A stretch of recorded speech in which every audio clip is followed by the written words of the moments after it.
Slamet Aryadi, anggota Komisi 1 DPR RI meminta kepada Gubernur Lemhanas untuk segera membuat aturan sekaligus berkoordinasi dengan kementerian atau lembaga terkait untuk selanjutnya menginstruksikan kepada sekolah atau peserta didik agar menghidupkan kembali pembelajaran dan pemahaman ideologi Pancasila.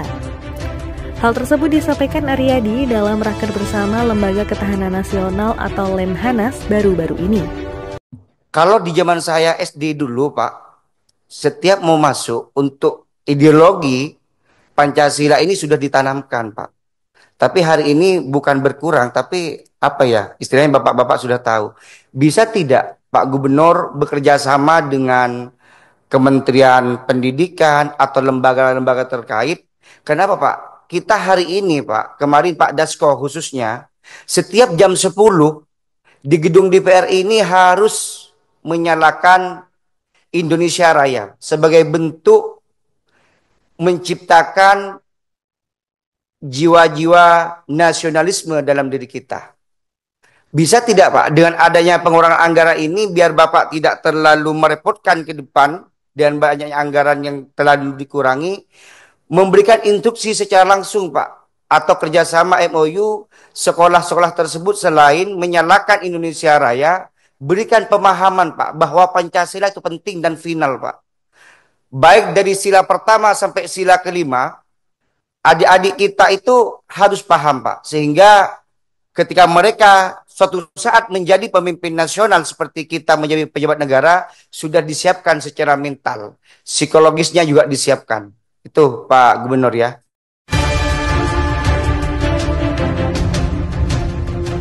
Selain itu, politikus Partai Amanat Nasional atau PAN ini juga menyoroti anggaran yang ada di Badan Cyber dan Sandi Negara.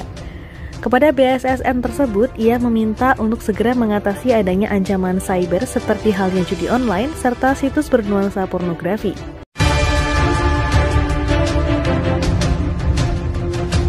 Pagu anggaran BSSN. Di halaman 5 ini kami melihat unit kerja teknis P3 pengembangan sumber daya keamanan siber dan sandi ini sekitar 1,953 M. Ini pengembangan sumber daya manusia, Pak ya. Sebagai ujung tombak, sebagai penggerak untuk bisa mengaplikasikan, menjaga bagaimana BSSN dalam menjaga ancaman-ancaman siber bisa terlaksana dengan baik. Ketika anggarannya hanya 1,9 M ini bagaimana bisa mengupgrade, Pak, pembaharuan perangkat keamanan siber dan sandi yang kurang lebih 253 M ini, Pak? Apa ini tidak terlalu jomplang? Sedangkan orang yang ingin mengaplikasikan pembaharuan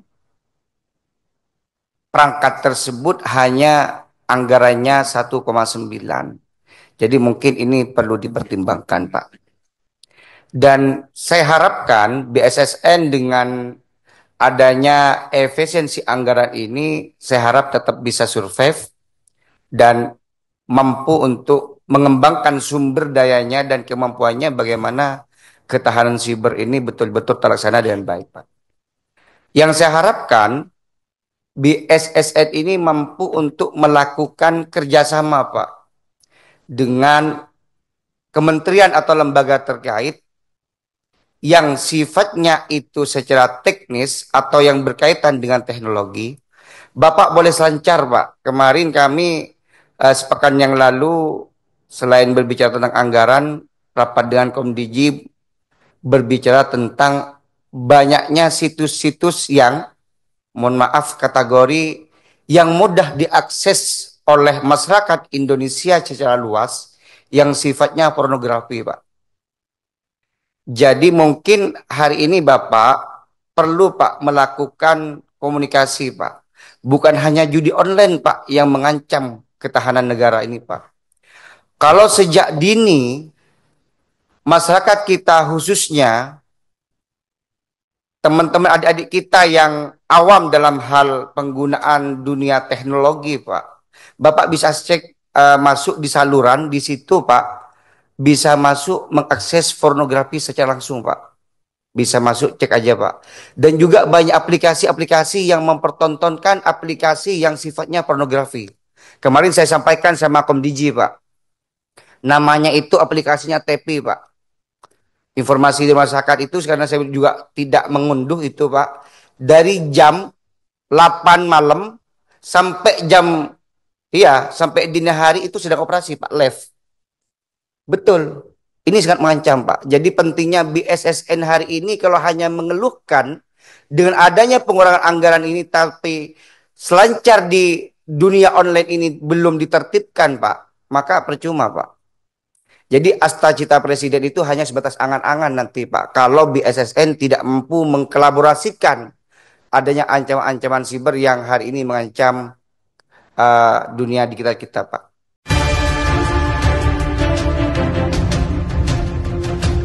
Selain itu, Riyadi juga meminta kepada Bakamla untuk melakukan analisis SWOT berkaitan dengan persiapan RUU Keamanan Laut. Kami berharap Bakamla ini memiliki suatu analisa, Pak. Analisis SWOT-nya seperti apa berkaitan dengan keamanan laut ini, bukan hanya dalam konteks anggaran saja. Sehingga kami Komisi 1, Pak, bisa mempertimbangkan dan mempertahankan posisi dari Bakamla, apakah Bakamla ini perlu dilanjutkan atau tidak.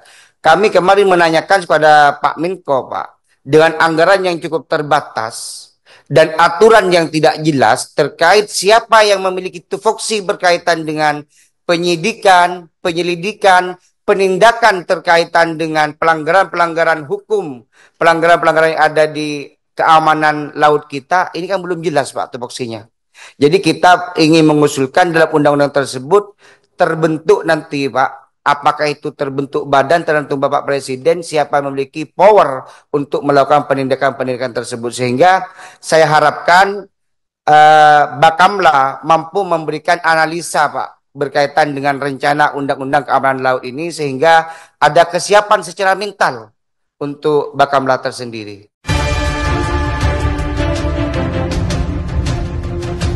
Bubai Gusdin, IGTV Jakarta, melaporkan.